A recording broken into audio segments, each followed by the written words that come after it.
Bom dia, pessoal, tudo bem com vocês? Hoje a gente vai ter o capítulo 14. Não. 14? 14. 14 e o início do 15. Mas, olha, o 15. Não, talvez eu. Ainda não terminei a prova, a atividade avaliativa de vocês. Eu ia fazer o 14 e o 16, mas eu acho que o 15 e o 16, mas eu acho que eu vou fazer o 14 e o 16. Porque o 15, na verdade, ele fala sobre globalização. Então, estudem o capítulo 14, que fala sobre a ditadura civil-militar, e aí o último, que é o 16, que fala sobre o Brasil hoje. Vou compartilhar aqui com vocês. Ai, que coisa, cadê?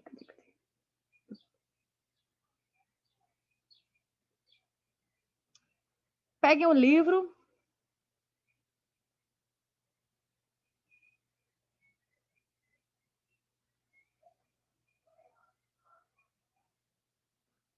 Deixa eu crescer aqui um pouquinho.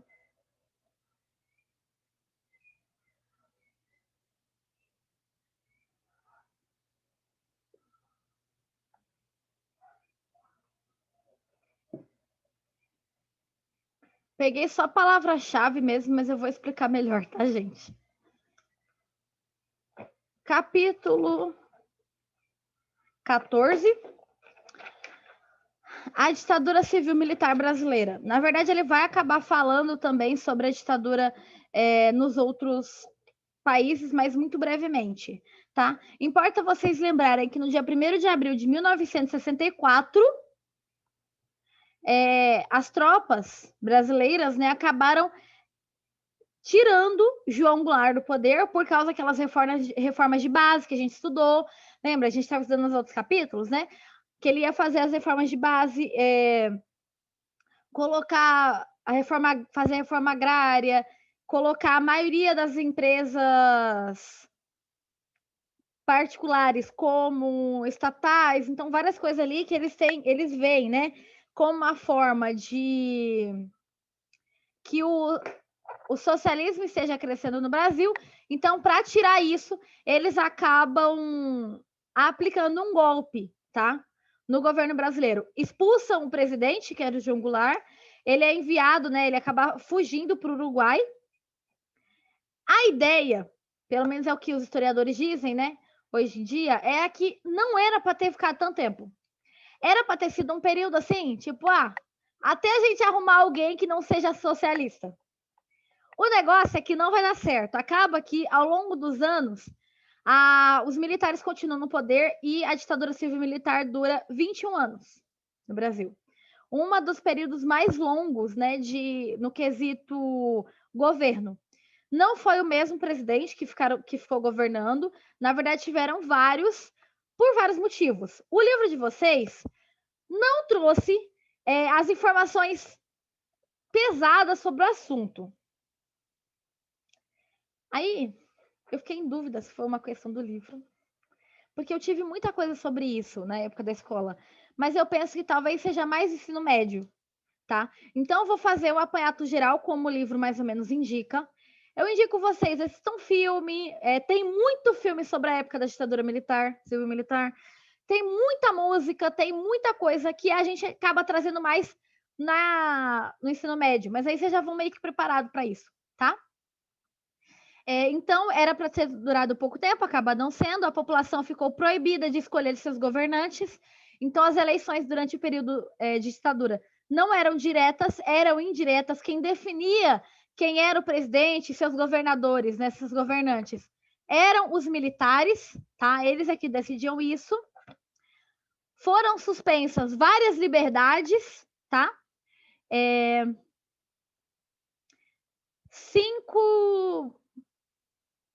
Foram 5 os militares que presidiram o Brasil, todos eles escolhidos entre os generais. Os prefeitos e governadores, por sua vez, eram ocupados, né, por civis, mas os civis que eram a favor, né, dos militares no poder. A repressão também se manifestou de muitas maneiras, perseguindo todos os opositores do governo, que foi. Então, perseguiu os opositores do governo, tá? Muitos dos quais foram presos, tiveram seus direitos cassados, então as pessoas não poderiam mais serem até livres. Tô perdida não, tá, gente? Tô só tentando me encontrar nessa sequência, já que ele traz muito aberto e não o tempo certinho, que é o que a gente costuma estudar em história.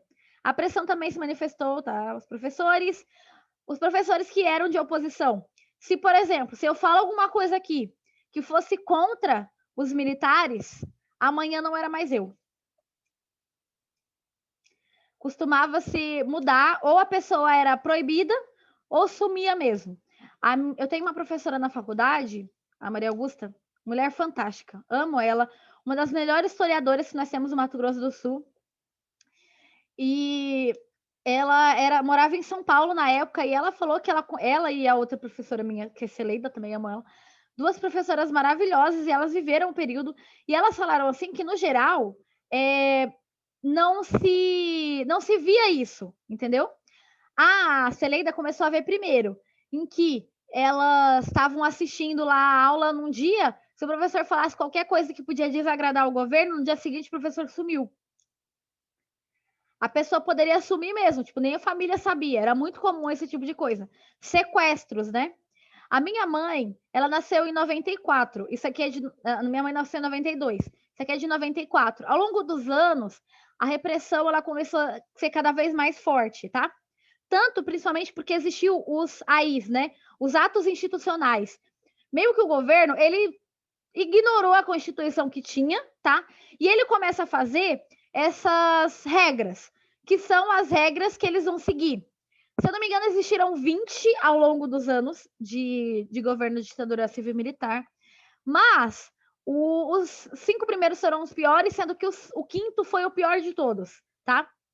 E ela sempre me falou que quando ela era pequena, e olha que minha mãe era da roça da Bahia, sabe? Aquela roça mesmo, que não sei nem como é que tinha uma escola ali, de tão roça que era. É roça hoje, não tem nem 10 anos que ele tem eletricidade, para vocês terem uma noção quanto lá é roça.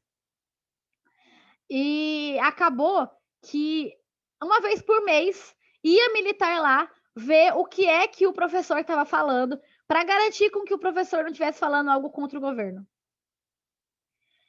Então, assim, foi realmente essa ideia de repressão das ideias, em que você não poderia ser contrário, não poderia ter ideias contrárias, tá?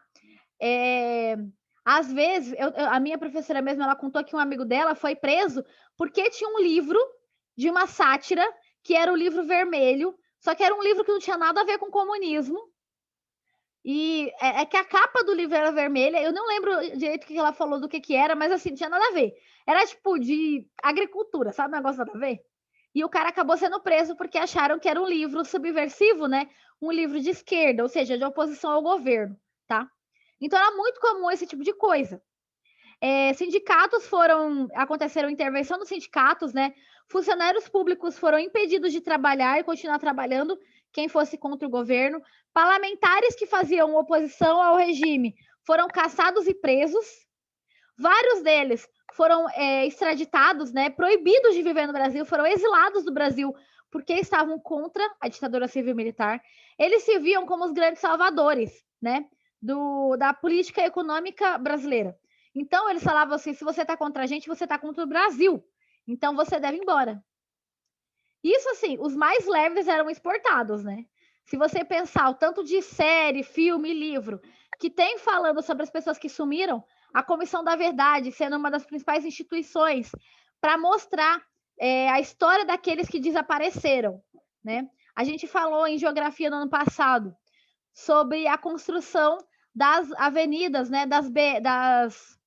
Aquelas transamazônicas, né? Aquelas ruas que atravessaram de ponta a ponta do Brasil, que foram criadas aqui nesse período. Que a própria Comissão da Verdade já saiu um documento lá mostrando que eles matavam os indígenas que se opunham, né? E jogavam na estrada e aí construíam a estrada por cima para ninguém nunca achar os corpos. Existem várias histórias desse período em que as pessoas sumiam, né?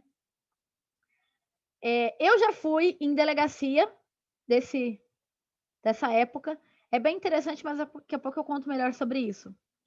A pressão também se manifestou de muitas maneiras, né? Como eu falei. Começou, então, o clima de terror. A tortura era algo muito comum, das pessoas serem afogadas por horas para poder denunciar os seus colegas, seus companheiros.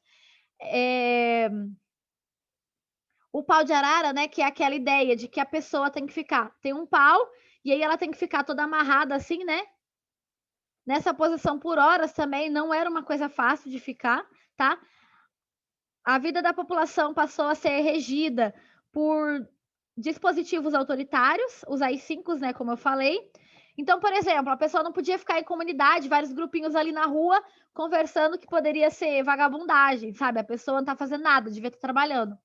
Então, poderia ser preso por causa disso, por estar conversando com os amigos na rua. Ainda mais depois do AI-5, tá? No início não foi tão drástico assim, isso mudou com o tempo.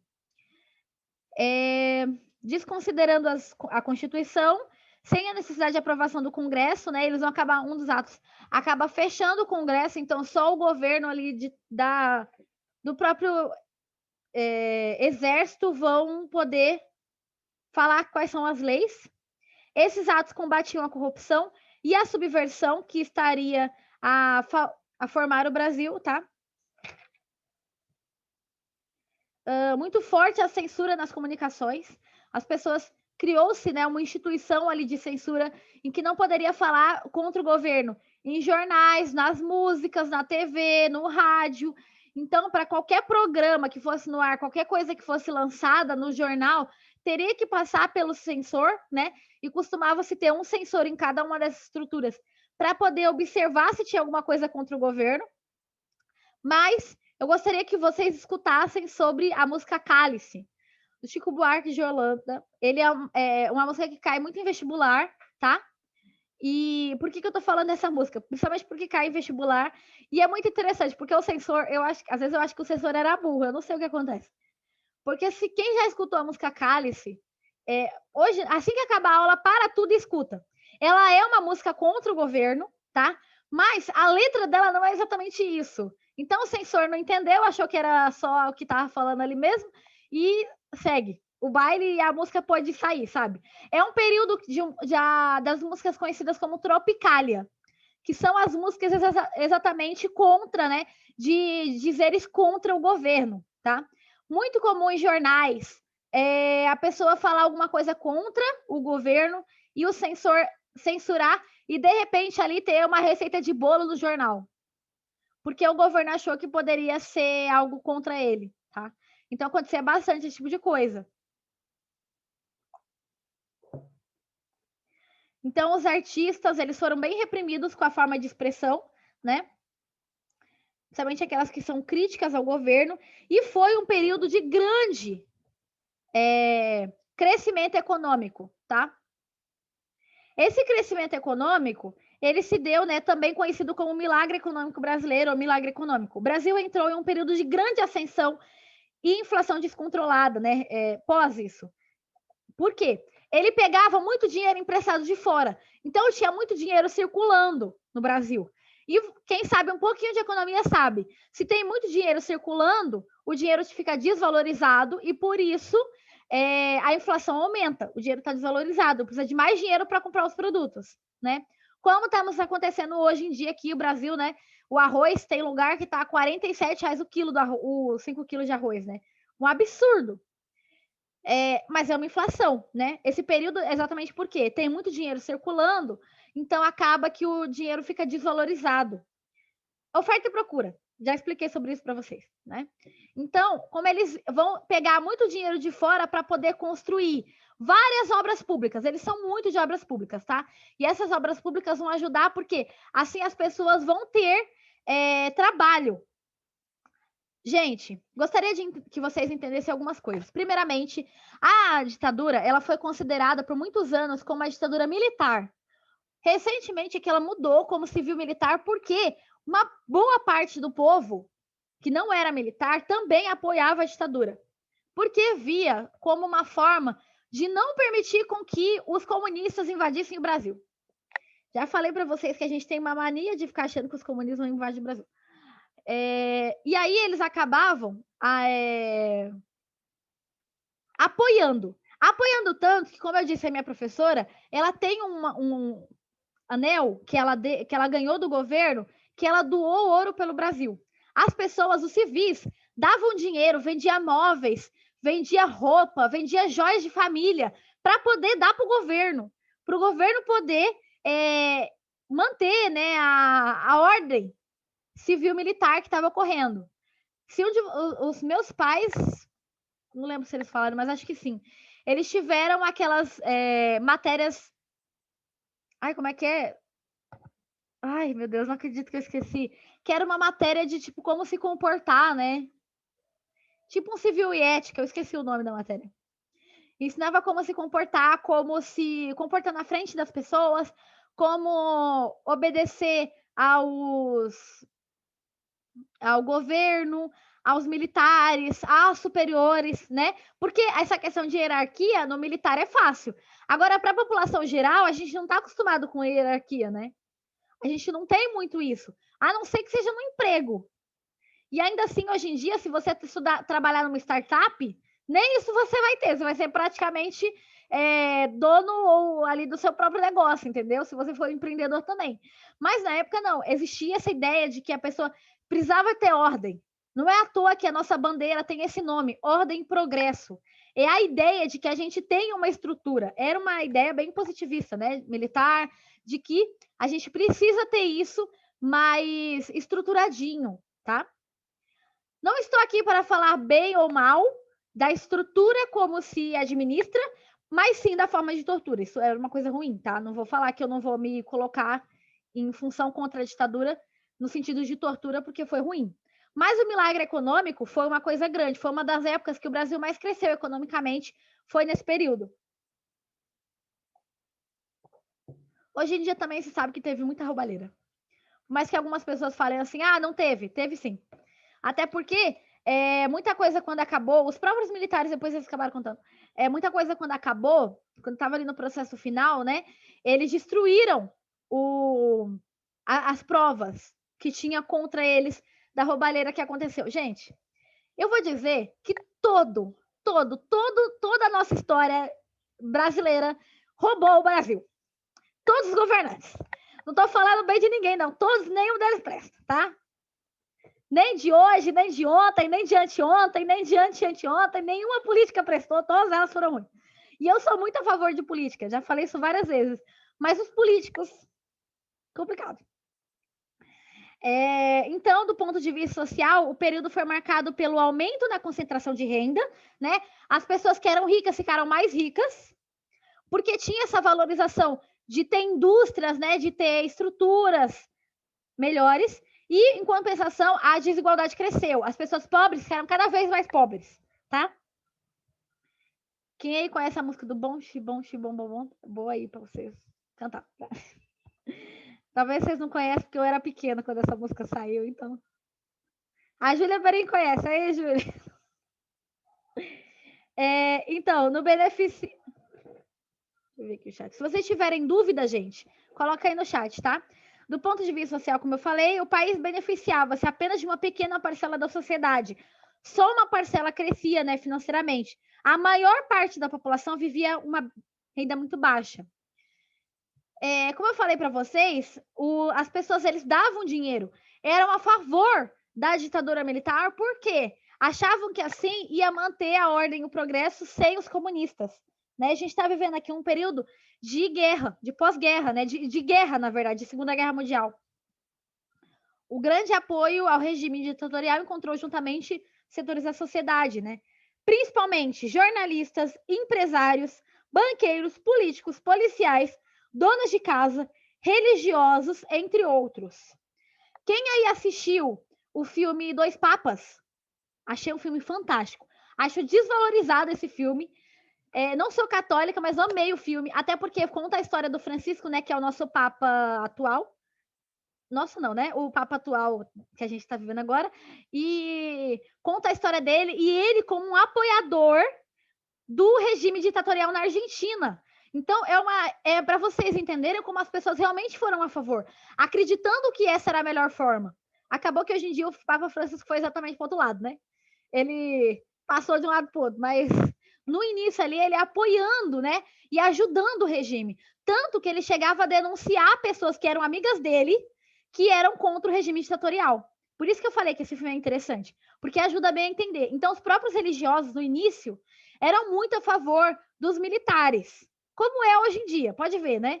A maioria da a bancada evangélica, no geral, é a que mais vota em militares, né? Porque acreditam que essa é a forma de gerar ordem e progresso no nosso país, voltar aos valores e bons costumes. E era o que eles acreditavam aqui. Tanto que eles faziam marcha em passeata em favor dos militares, como a passeata pela família, que foi uma passeata de pessoas, principalmente mães e donas de casa, evangélicos, católicos, com o objetivo de apoiar os militares. E aí, né, começa um período da linha dura, né? A instauração da ditadura aconteceu em plena Guerra Fria, rivalidades ideológicas entre a esquerda e a direita, né, Estados Unidos e União Soviética. Pessoas consideradas simpatizantes de muitos entendiam que o risco comunista eram vistas como inimigos internos e por isso precisavam ser constantemente vigiados e impedidos de participar da vida pública. Era muito comum, tipo, seu melhor amigo te denunciar se via que você tinha alguma viés socialista. Muito comum. E a pessoa sumir no outro dia, ser sequestrado. Quem já assistiu V de Vingança, que é na verdade é um quadrinho, né, que virou filme, da DC, ele fala sobre uma estrutura bem parecida. Ele tem uma viés anarquista, talvez, ou pelo menos os anarquistas, né, pegaram ele, mas a ideia dos sequestros ali ajuda muito a entender como acontecia. Gente, existem muitos filmes de ditadura militar, mas aí no Brasil, eu não vou ficar falando muito dos filmes daqui, porque talvez vai ficar muito com viés ideológico. Mas um filme bom para isso é Zuzu Angel. Filme fantástico, tá? Por Zuzu Angel. Fala sobre uma grande artista plástica, de roupa, não sei como é que chama, é plástico? Acho que é, né? Ela criava roupas e o filho dela foi sequestrado e morto. E ela descobre, ela caça o Brasil atrás desse menino. E aí, tipo, conta a história dela e ela acaba sendo morta também, porque descobriu o que tinha acontecido com o filho dela. A história dela vira filme. Gente, é muito interessante, porque tinha todo um dossiê provando as coisas que aconteceu. Eu assisti na época da escola. Eu não me lembro se tinha uma coisa pesada, porque, como eu disse, gente, já faz quase 10 anos que eu saí da escola, então é difícil lembrar esse tipo de coisa, né? Mas era um filme bem interessante, mostra bastante coisa. Tá. Essa vigilância foi grande durante o mandato do primeiro presidente militar, né, Marechal Castelo Branco, que governou de 64 a 67. Ele se intensificou. Então, quanto outros presidentes iam chegando, mais se intensificando, tá? Essa vigilância e esse medo constante da esquerda vencer, né? Arthur da Costa e Silva, por exemplo, o Costa e Silva, nossa rua, né, nossa avenida, tem esse nome por causa disso, de 66 a 69. Depois nós temos o presidente Médici, né, de 69 a 74, responsável por implantar medidas mais duras no país. Só que aí foi em 68, durante o governo, né, de Costa e Silva, que aconteceu o decreto do AI-5. O AI-5 ele mudou muito a estrutura econômica e política do nosso país, porque ele foi o mais linha dura que o nosso país teve, tá? No AI-5, principalmente, ele proibiu o habeas corpus de crimes políticos. Ou seja, a pessoa não tinha como se defender se ela fosse presa por crime político. Então era muito comum essa pessoa sumir, ninguém nem sabia onde que estava.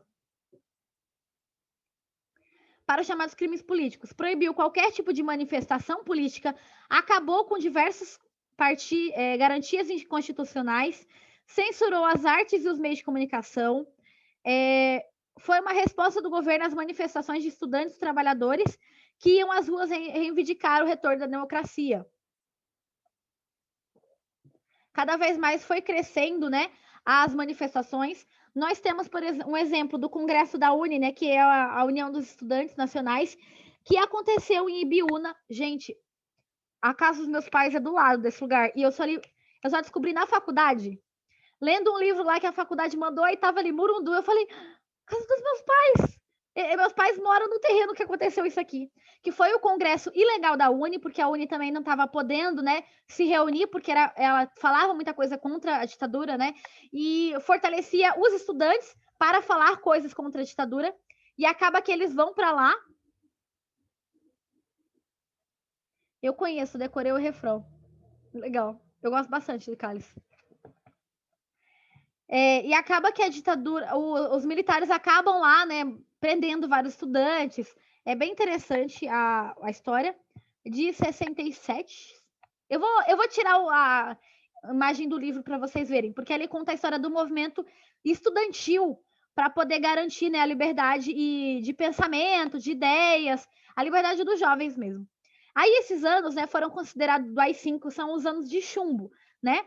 Endureceu cada vez mais a repressão contra esses movimentos opositores, tornando essas lutas clandestinas. Então, era possível com que prendesse cada uma dessas pessoas que lutavam contra. Com isso, os grupos vão se tornar guerrilheiros. Vocês já estudaram o que é guerrilha no ano passado em geografia. Então, eles fazem várias práticas ilegais, como sequestro, roubos de banco, tudo isso para facilitar a luta contra, né, a ditadura civil-militar. Não era a maioria, não, tá, gente? Era a minoria. Dentre isso, nós temos o ex-presidente Lula, nós temos a ex-presidente Dilma também, que lutaram, né, nesse movimento aqui, tá? De guerrilha. Para vocês verem como essa história é nova, tá? Os nossos ex-presidentes exatamente estavam nesse período aqui. Vários deles, na verdade. Como estratégia de luta, eles faziam, então, assaltos em bancos, sequestravam o maior foi o sequestro do diplomata estadunidense, que, soltando eles, acabaram soltando 15 presos políticos, né? E o Médici, ele vai criar várias instituições do governo contra esses presos políticos. E aí nós temos a Operação Bandeirante, que é a OBAN, né? O Serviço Nacional de Informação, que garantia ali a censura da informação. Nós temos o DOPS, que foi onde eu fui.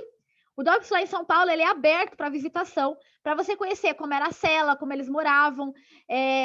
Tem áudio para você escutar as pessoas que foram presas ali, como que foi, as formas de tortura. Tem documentos para você ler, documentos militares mesmo, que eles encontraram para levar lá. Então, gente, é fantástico conhecer.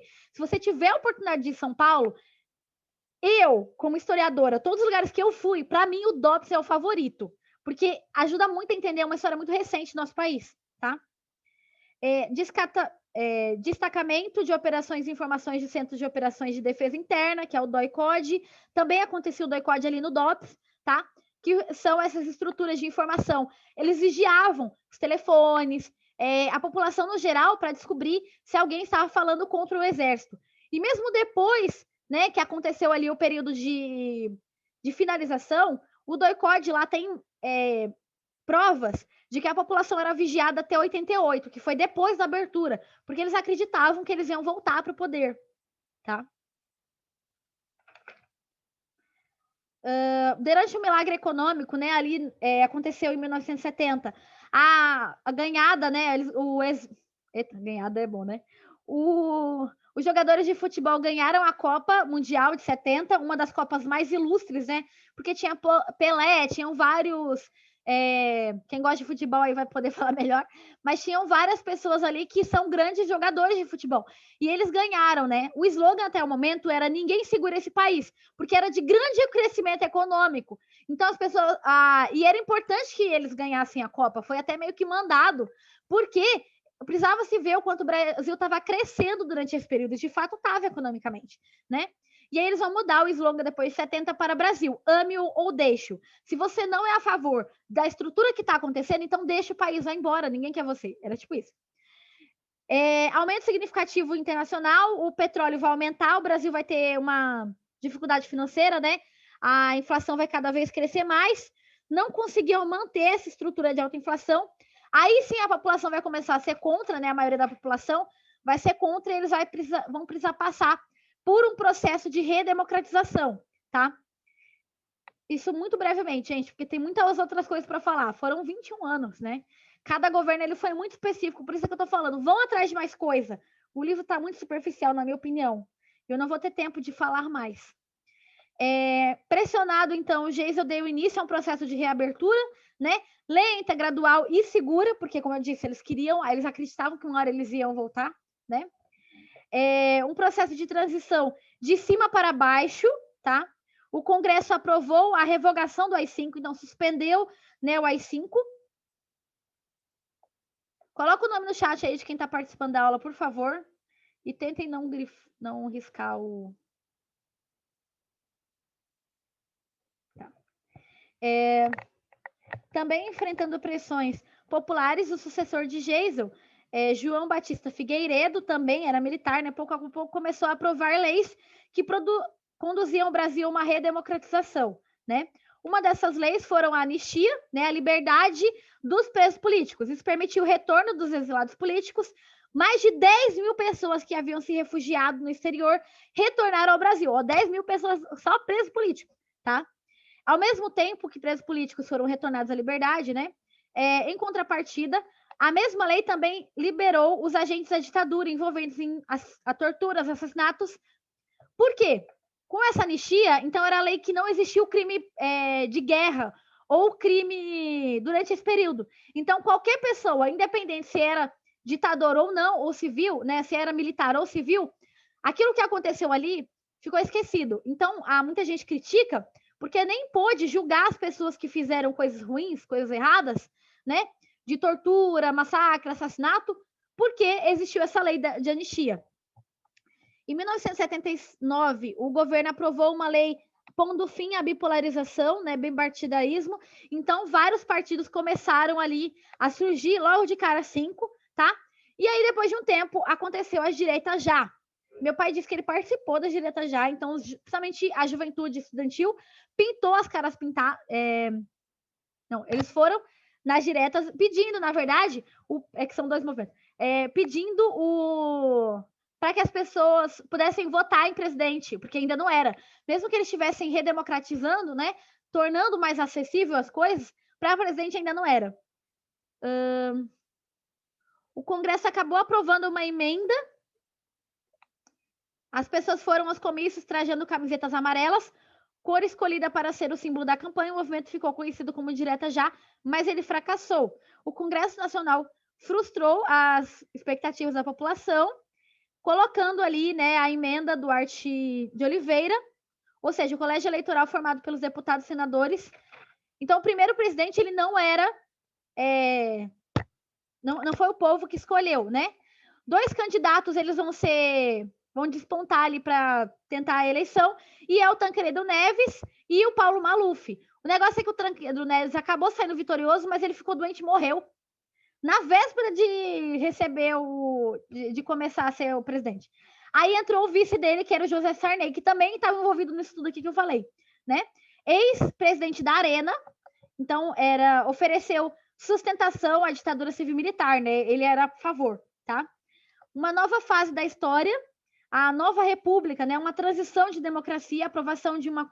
Aí acontece a aprovação do Congresso, da Constituição de 88, que é a nossa Constituição até hoje, considerada uma das constituições mais humanas do mundo, já que ele considera muito as minorias, pessoas que sofreram, né?